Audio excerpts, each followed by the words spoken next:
Today we are going to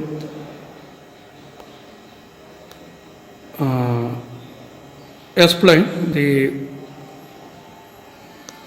level prostation. So this one is the level prostation. Okay, so you can see the diagram of level prostation. Okay, so this one is the reservoir. So from this reservoir, the liquid is or water is pumped into the process tank. This is the process tank. So you can see two different tanks. This is reservoir and this is process tank. So from reservoir through this pipeline, so you can see this pipeline. Okay, so through this pipeline the liquid is pumped by using this pump. So this one is a pump. Okay, so here you can see a recirculation line also. This one is a recirculation line. The purpose is, actually this one is a control valve used to manipulate the flow rate of this liquid or the input flow of this level process. This is a level process. So in order to manipulate this flow rate, this control valve is closed. Means in some situation we can expect 0% opening or fully closed condition. So if it is fully closed and if this pump is pumping liquid, then what will happen? A back pressure is generated, and due to that back pressure, heat energy will generate inside this pump. So this pump will fail after some time. Okay, so in order to avoid that, even if it is fully closed, the pump has to pump a liquid to some another point. So for that purpose, recirculation is used.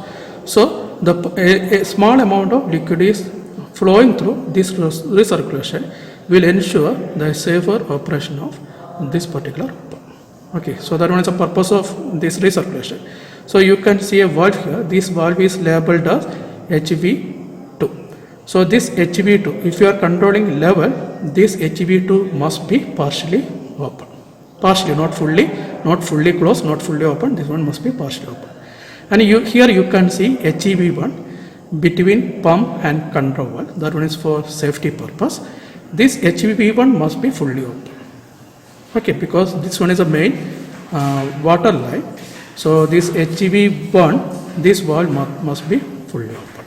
Okay, so please note this one is an input pipeline. So you can see the components: pump, then valve, then control valve, then rotameter in order to indicate the input flow.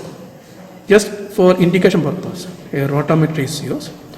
Okay, then here you can see orifice restriction, which is used to measure flow rate, and this one is the input flow. Okay, now what about this tank? We are controlling level, so we need a level transducer. So this is a level transducer, this straight line. So this one is a level transmitter, okay, which is transmitting the level measurement signal to the controller. So this one is the input lines of control. This is level measurement, input port of level measurement, and this one is the input port of controller. So through these two ports we are sending level measurement, and this one is the output flow transmitter. So we are transmitting these two signals to the controller through these two ports. Okay. Now controller is giving some control output with respect to the control algorithm. So that one is available in this particular output port. Is it clear? But please note here the signals are transmitted in 4 to 20 milliampere. So that 4 to 20 milliampere control output is available here. And by using that control output, we are actuating this control valve. But this one is a pneumatic control valve or pneumatic control valve with pneumatic actuator. So what we need to do, we have to convert this 4 to 20 milliampere into 3 to 15 PSI. So for that purpose, an I2P converter is used. This one is an I2P converter. So this 4 to 20 milliampere is converted into 3 to 15 PSI. Is it okay? And that 3 to 15 PSI, so you can see a pneumatic line. The 3 to 15 PSI is given to this control. So please note, this section is the control section. Okay, so I told you 4 to 20 milliampere is converted to 3 to 15 psi. So we need a pneumatic signal. Then only we can convert 4 to 20 milliampere into 3 to 15 psi. So that is this line. This one is a pneumatic line. Where the pneumatic line is taken from a compressor which is giving around 100 psi signal, pressure signal. But here we require 3 to 15 psi. So we can directly give 100 psi output signal of compressor into this I2P converter. So what we have to do? First, we have to convert that 100 psi signal into something around 20 psi signal. So for the purpose, a pressure regulator is used, back pressure regulator is used. And that signal is 20 psi is given to I2P, and here we have an electrical signal. So with respect to this electrical signal, this 20 psi is converted to 3 to 15 psi range. That one is actuating this control. So this one is about the process. One more thing is I told you this one is the process time. So you can see 3 different output lines. This is one output line. Okay. This is second one, that is HEV3. You can see HEV3. That one is second line, and you can see another one. So here we are using output line with valve HEV3. So here HEV3 is partially open because we are controlling level. So what will happen if HEV3 is fully open? If HEV3 is fully open, then the level inside the tank will not increase. So in order to increase the level to a particular point, HEV3 must be partially open. Okay, so this one is the output side. So I am not going to explain about this particular part. We can use this for if you are doing feed forward controller, etc. So we are not doing that. So this one is a process. Okay, and we can see overflow sensors, etc. in this. So this one is diagram. Now the hardware structure. So now the hardware part. I told you 2 tanks are there. This one is the reservoir tank, and this one is the process tank. Okay. So here through this pump. So this one is the input line. So by using this pump, the liquid is pumped through this way. So this is HEV1 valve. Then this is controller, means control valve. Then through this line, this is rotameter. Okay. Then through this way. So backside you can see a pipeline. Okay. So then the other one is a bend is here. Okay. Then through this line, here you have a orifice restriction. So this is used to measure the flow rate. And then through this line, this one is the input line. Okay. Now this particular one, this one is the capacity, RF capacity probe used to measure the level. Okay. So this one is the process tank. So here we can, through this glass, we can see the level of liquid inside the tank. So this is one indication. So here you can see the scale also.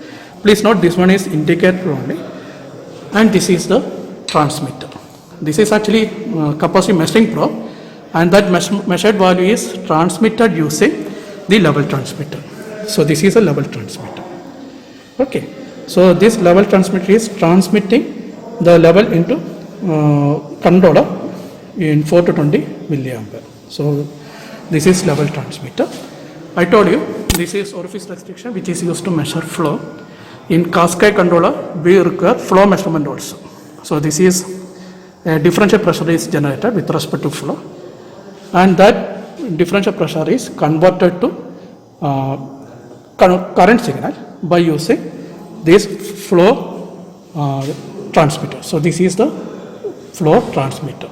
But here PDT is used. P means pressure, D means differential, T means transmitter 201. So this one is actually the flow transmitter, where the differential pressure is measured.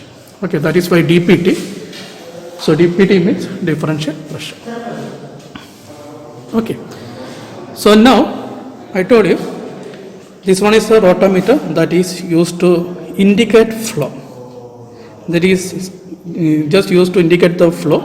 We are not transmitting flow. For transmitting flow, this flow transmitter is used. Orifice restriction and flow transmission is used. Okay.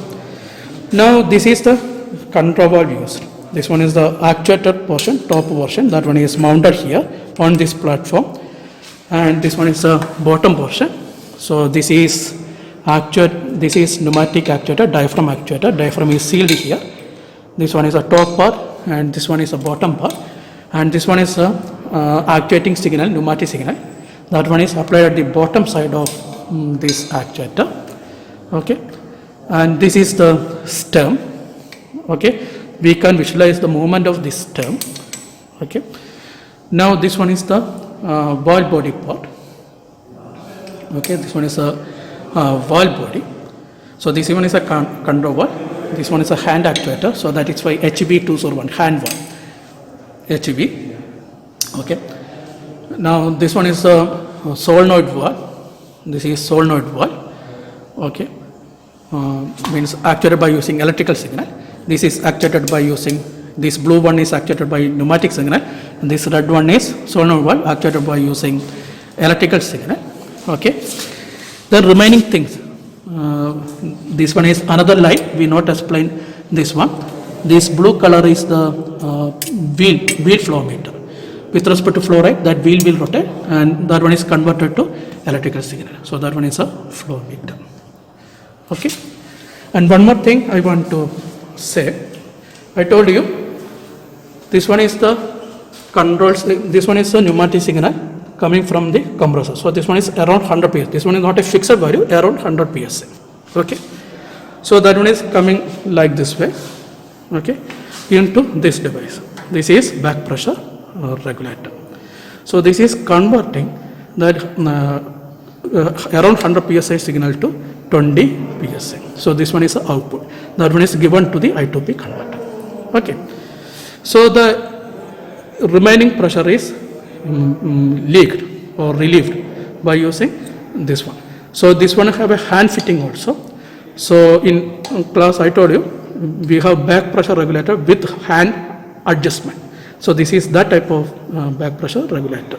Okay, this one have a hand actuator which is used to set the value of that pressure. So if you are tightening this one, instead of 20 psi, we will have more than 20. If you are losing this one, then that maximum pressure that it can give will decrease if you are losing this one. Okay.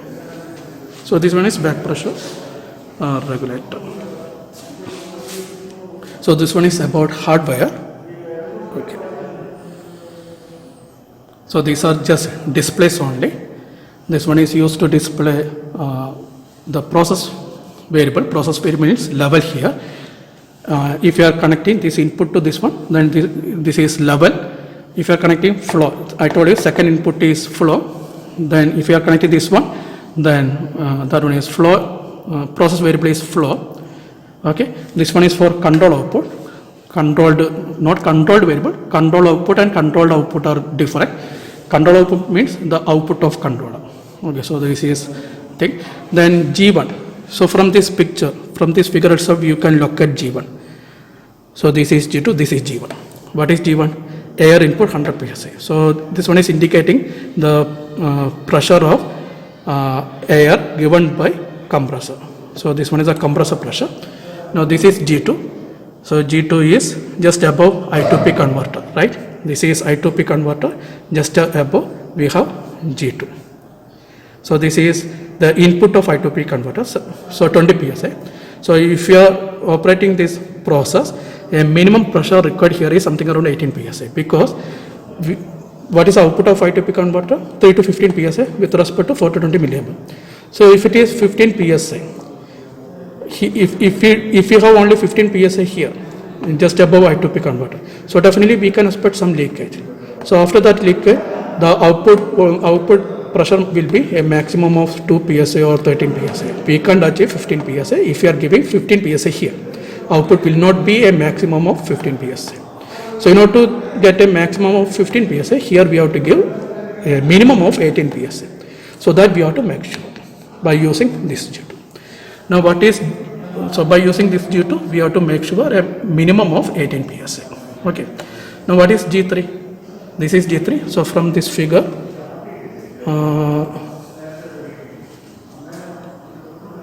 actually this one is this one. This is G3. So this one is the pressure applied on this pneumatic actuator.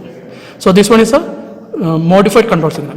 Modified control signal means 4 to 20 milliampere is converted to 3 to 15 psi. So this is 3 to 15 psi. That one is indicated by using this G3. So minimum you can see 3 psi and maximum you can see 15 psi corresponding to 4 to 20 milliampere or 0 to 100%. Okay. So this one is about hard band.